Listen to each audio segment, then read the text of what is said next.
धर्म बंधु, आपके भीतर बैठे परमात्मा को नमन करती हूँ। बंधुओं, आज हम बात करने वाले हैं पिता के जीवन के ऊपर। पिता का हमारे जीवन में क्या योगदान है, पिता की हमारे जीवन में क्या भूमिका है। अक्सर हम सुनते आए हैं कि एक माँ बच्चे को 9 महीने कोख में रखती है, ऐसा नायाब काम करती है, इतना कष्ट उठा करके उस बच्चे को जन्म देती है। निश्चित ही एक अद्भुत काम है, लेकिन पिता की भूमिका भी हमारे जीवन में मां से कम नहीं है।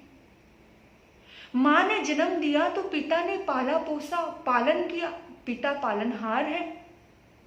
मेरे बंधुओं, पिता हमारे जीवन में एक चट्टान का काम करते हैं।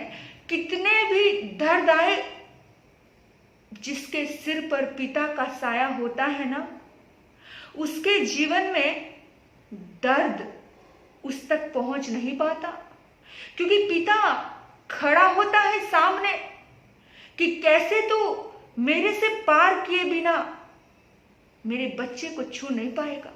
पिता एक चट्टान का काम करते हैं। पिता एक वट वृक्ष के जैसे होते हैं। आपने देखा एक वट वृक्ष, वो बहुत बड़ा, बहुत विशाल, वो खुद अपने ऊपर धूप सहन करता है, वो हवाओं और तूफानों को सहन करता है। इतना सब होने के बावजूद भी वो वट वृक्ष अपने नीचे खड़े हुए व्यक्ति को उस धूप की तपन का एहसास नहीं होने देता। इसी तरह से पिता काम करता है। जब तक पिता का साया एक बेटे पर रहता है, एक बेटी पे रहता है, तब तक दुख दर्दों की धूप उस बच्चे पर नहीं आती है, क्योंकि वो छाया देता है, वो सुरक्षा देता है, वो सब कुछ अपने सारे दुख दर्दों को, कहते ना, जो दुख को पीता है और सुख को देता है, वो होता है पिता। पिता की कैसे महिमा गाऊं मैं और कैसे बताऊं कि पिता क्या होता है, क्योंकि शब्द बहुत कम पड़ जाते हैं। पिता वट वृक्ष का काम करता है, पिता चट्टान का काम करता है। पिता अपने जज्बातों को जल्दी से शेयर नहीं कर पाता है, लेकिन इसका मतलब ये नहीं है कि वो प्यार नहीं करता। पिता हमारे भीतर में रहे हुए भय को निकाल देता है। पिता हमें मजबूत बनाता है। और मैं आपको सच कहूं, मेरे पिता ने मुझे हमेशा मजबूत बनाया। वो हमेशा कहते रहे कि यू कैन डू इट, जागृति, तुम कर सकती हो और तुम्हारे अंदर हर काम करने की ताकत है। मेरे पिता ने हमेशा मेरे भीतर में आत्मविश्वास भरा। मेरे बंधुओं, मेरे पिता हमेशा एक बात कहा करते थे कि पहले किसी को छेड़ना नहीं, और राह चलते कोई ऐरा गहरा नत्थु खैरा गलत दृष्टि डाले और कोई छेड़े तो फिर उसे छोड़ना नहीं। और वो पिता की बात आज भी मेरे जहन में है, मेरे दिल में है कि किस तरह से पिता अपने बच्चे को मजबूत बनाता है। मुझे मेरे पिता ने बहुत मजबूत बनाया, मुझे इतना मजबूत बनाया कि आज मैं हर तूफान का सामना करने के लिए तैयार हूं, क्योंकि वो दुआ, वो ताकत, वो बुद्धि, वो मानसिकता मेरे पिता ने मुझे दी। मेरे बंधु, पिता बहुत महान व्यक्तित्व के धनी होते हैं। पिता को समझना हर किसी के बस की बात नहीं होती। खुश नसीब होते हैं वो लोग जो पिता को समझते हैं। मैं आपको एक ही बात कहना चाहती हूं कि जिस तरह से आप कड़वी दवाइयों पर भरोसा करके खाते हो, इसी तरह से पिता की कड़वी बातों को भी समझ लेना, सुन लेना। वो कड़वी चीजें कभी कभार कड़वी लगती हैं, लेकिन जिस तरह से वो दवाई हमें आराम देती है, इसी तरह से पिता की कड़वी शिक्षा भी हमें समझ देती है। पिता के बारे में कहना आसान नहीं है, क्योंकि ये माता और पिता कहते हैं मातृ देवो भव पितृ देवो भव, ये देवता स्वरूप होते हैं। और देवता स्वरूप व्यक्तित्व के बारे में कह पाना एक इंसान के लिए थोड़ा मुश्किल हो जाता है। मैं बहुत बहुत नमन करती हूँ अपने पिता को, जो हमेशा चट्टान के जैसे, वट वृक्ष के जैसे मेरी जिंदगी में खड़े रहे और मुझे मजबूत बनाया। उन्होंने मुझे जीवन में कभी टूटने नहीं दिया, कभी हारने नहीं दिया, हमेशा मुझे आगे बढ़ने की प्रेरणा दी है और हमेशा कहा है कि मैं हूं ना। जब कोई पिता अपने बच्चे को कह देता है मैं हूं ना, तो उस वक्त उसको लगता है कि वो पिता नहीं, वो भगवान है, और कैसी भी स्थिति में वो मेरे साथ खड़े हैं तो हर स्थिति को मैं पार कर जाऊंगी। वो ताकत इंसान को अपने आप आ जाती है जब पिता की छत्र छाया एक बच्चे पे होती है। मेरे बंधु, पिता का ध्यान करो और पिता की कुर्बानियों को याद करो, पिता के त्याग को याद करो। पिता ने जो त्याग दिया, पिता का जो समर्पण था, यानी अपनी खुशियों को मार करके, अपनी भावनाओं को खत्म करके पिता ने अपने बच्चे के लिए सब कुछ लाया। यानी पिता जब है तो बाजार के सारे खिलौने अपने होते हैं, यानी किसी भी चीज पे एक बच्चा हाथ रख देता है तो पिता 1 मिनट में खरीद लेता है। पिता की वजह से ही हम आज पढ़े लिखे हैं, पिता की वजह से ही आज हमारा पालन पोषण हुआ है, पिता की वजह से ही आज हम काबिल बने हैं। तो जिसकी वजह से हम काबिल बने हैं, मेरे बंधुओं, उस पिता को कभी भूलना मत। उस पिता को हर पल, हर क्षण याद करना, हर क्षण नमन करना। आप हमेशा भगवान के मंदिर में जाते हो, भगवान को तो नमन कर देते हो, लेकिन पिता को नमन नहीं किया जाता। क्यों?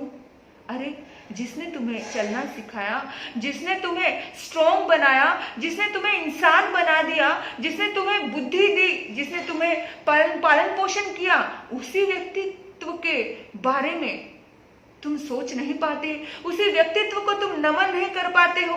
पुराणों में कहा गया है कि हर पिता पुत्र को राज्य नहीं दे सकता, क्योंकि हर पिता राजा हो भी नहीं सकता। राजा कोई गिने चुने लोग ही होते हैं। हर पिता पुत्र को राज योग नहीं दे सकता है, राज सुख नहीं दे सकता है, राजपद नहीं दे सकता है, लेकिन हर पुत्र को पिता के लिए कर्तव्य है। हर पुत्र का पिता के लिए कर्तव्य है कि वो पुत्र अपने पिता को राज सुख जरूर दे। पुराणों में कहा कि पिता को हर पुत्र राज सुख जरूर दे। इसलिए आप सभी से निवेदन है कि इस धरती पर जितने भी हमारे महान पिता है और जो पालनहार हैं, जो पालन करता है, जिन्होंने भी पाला है अपने बच्चों को, आसपास कुछ लोग तो ऐसे हैं जो पिता बनकर के पूरे के पूरे बहुत सारे अनाथ बच्चों को पालते हैं। मैं उन सभी पिताओं को आज के दिन नमन करती हूँ और उनसे एक ही मांग करती हूँ और एक ही दुआ करती हूँ कि जैसे आज आपने हर बच्चे को स्ट्रॉन्ग बनाया है, इसी तरह से हम भी आगे अपने आप को स्ट्रॉन्ग बनाए और आगे उन बच्चों को भी स्ट्रॉन्ग बनाए। आप सभी को यही कहना चाहूँगी कि पिता बहुत महान व्यक्तित्व है, उसे कभी भूलना मत, उसे हमेशा याद रखना।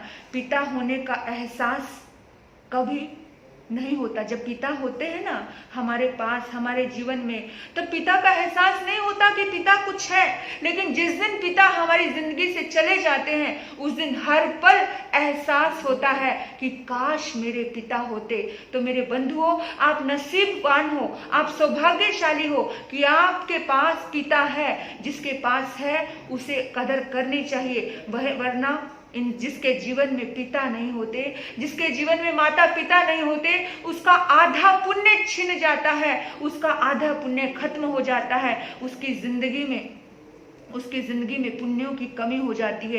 पुण्यवान आत्मा ही सौभाग्यशाली होता है। और वो पुण्यवान आत्मा कौन होता है? वो पुण्यवान आत्मा जिसके माँ बाप होते हैं, जिसके सिर पर छत्र छाया होती है, वही पुण्यवान होता है। कभी ये मत बोल देना कि भी मेरे माँ बाप मेरे साथ रहते हैं, नहीं नहीं, इसमें तुम्हारी ईगो झलकती है। ये बोलना कि मैं अपने माँ बाप के साथ रहता हूँ, इसमें तुम्हारा समर्पण झलकता है। तो माँ बाप पर जरूर भरोसा कीजिए। माँ बाप दवाई के जैसे भी होते हैं, माँ बाप भगवान के जैसे भी होते हैं, माँ बाप वट वृक्ष के जैसे भी होते हैं, माँ बाप चट्टान के जैसे भी होते हैं। यानी कि मेरे पास माँ बाप के लिए बोलने के लिए, सच कहूँ, शब्द कम पड़ जाते हैं, क्योंकि माँ और बाप एक बड़ा व्यक्तित्व है। और बड़े व्यक्तित्व जैसे सूरज को दीपक दिखाने जैसा है। तो आप सभी को इतना ही कहूंगी कि जिनका नसीब है, जिनके सिर पे माता पिता हैं, उन सभी को कहना चाहूंगी कि आज है इसलिए कदर कर लेना, उनको सेवा देना, उन्हें प्यार देना, उनके पास बैठना, उनसे प्रश्न करना कि किसी चीज की जरूरत तो नहीं है। जब तुम छोटे से बच्चे थे तो 1 मिनट में हाजिर हो जाया करती थी तुम्हारे पास हर चीज। आज तुम बड़े हो गए हो, आज तुम्हारा कर्तव्य है, आज तुम्हारा कर्तव्य है कि आप हर चीज हाजिर करो उनके सामने। आपको मैं बताऊं, जो भी इंसान बाप कमाई पे पलता है तो बहुत खर्चा करता है, बहुत मुझे एप्पल फोन चाहिए, मुझे ये चाहिए, मुझे वो चाहिए। जब व्यक्ति बाप कमाई पर चलता है तो बहुत उड़ाता है। मैं कहूं कि जब आप कमाई पर चलो, जब आप कमाओ तब आप उड़ाओ। लेकिन जो माँ बाप कमाते हैं उसको उड़ाना नहीं, उसकी तो पंजी भी, उसकी तो इतनी पाई भी बहुत संजो के रखना, क्योंकि ये खून पसीने की कमाई है मेरे बंधुओं।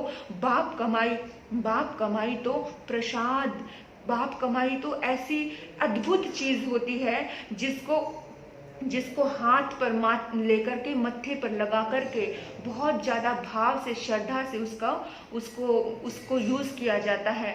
तो आपको मैं यही कहना चाहती हूँ कि आज हम बच्चों का कर्तव्य है अपने माँ बाप के लिए। और आज फादर्स डे है। आप सभी को बहुत सारी शुभकामनाएं, सभी पिताओं को बहुत सारी शुभकामनाएं। आपने मुझे सुना, आपके भीतर बैठे परमात्मा को नमन करती हूँ। ओम शांति।